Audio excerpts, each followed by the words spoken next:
All right, math hustlers and parents and guardians.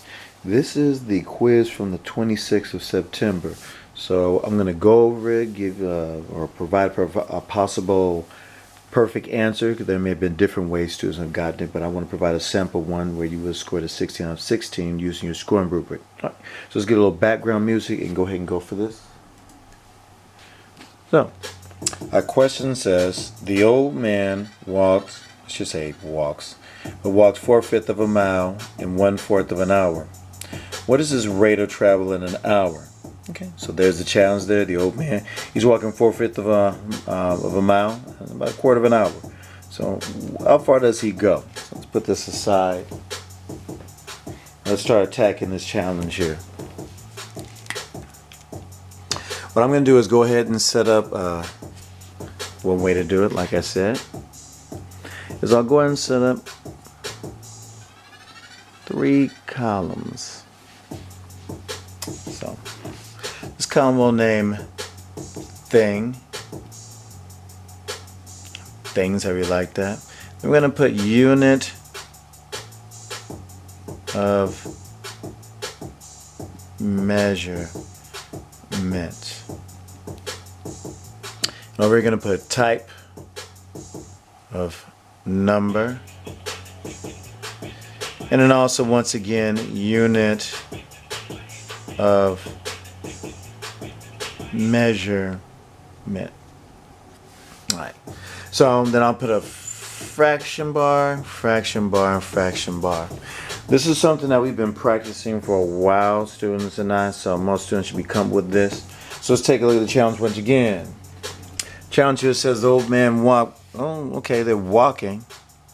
And okay, let's talk about some things here. It looks like we're talking about an hour or so, talking about time to distance.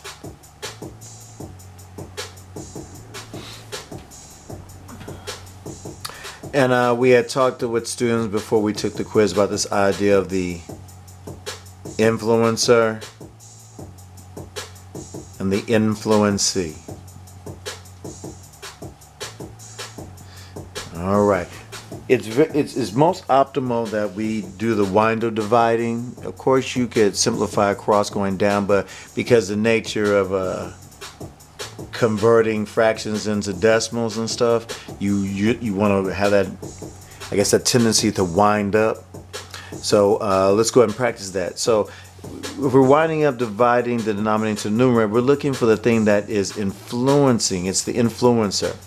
Time is going to influence how far you can go.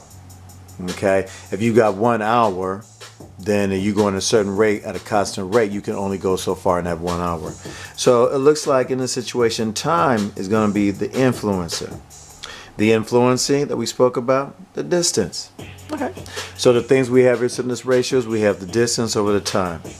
Well, what units were they using for the distance? Miles. Okay. So the unit of measurement, use miles. They could have used feet, inches, yards, but this time we use miles.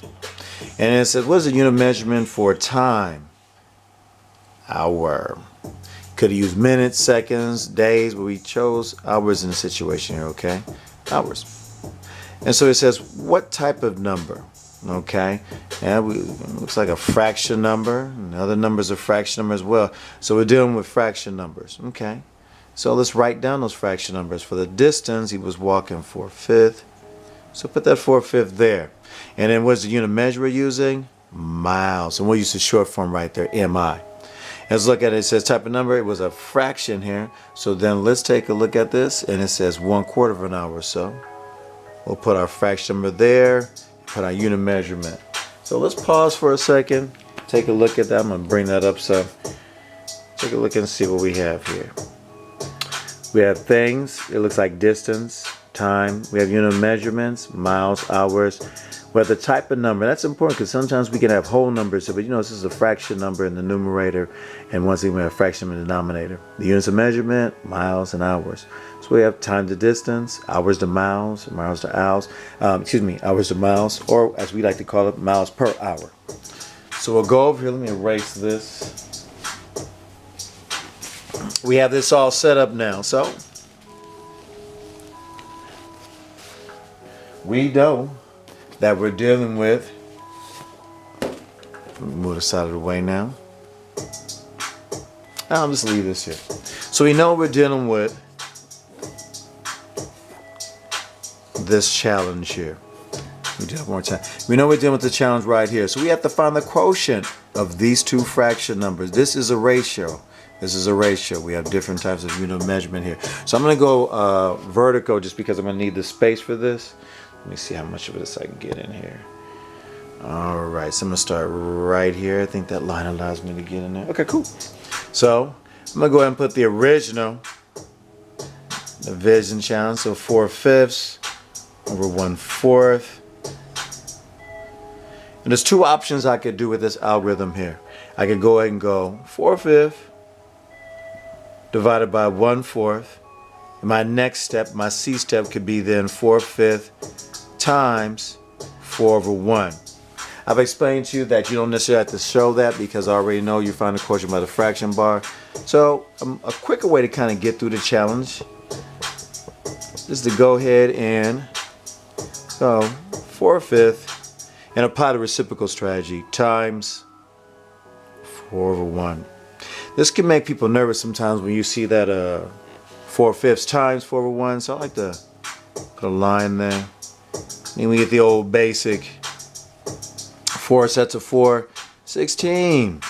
5 sets of 1, 5. We got to simplify this then. So we're going to do the old Tiger Wood, do a wind up there. And how many sets of 5 are there in 16? We could do old school math if we want to, but on the top of my head I know there's 3 sets. And how many pieces of the 5 do we have left over? We have 1. So let's put an answer sentence together for this one. So the question was, the old man walks 4/5 of a mile in 1/4 of an hour. What is his rate of travel in an hour? So your proper answer sentence would have been that he travels 3 1/5 miles in 1 hour.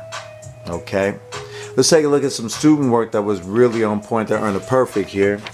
So the student here, there goes the computation part using the chart and labeling everything. Nicely done.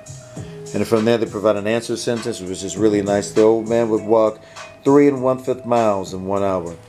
And we go over to the computation.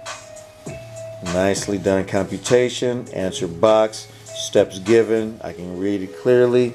Good work on our student's part. Let's go over and take a look at the strategy. And there we have the strategy right there laid out. So really good work by the student. I just want to provide a model that you can look at and see. And there we have it. So that will be how you would have earned a 16 out of 16 or perfect on Wednesday, September the 26th quiz. All right, and that's it.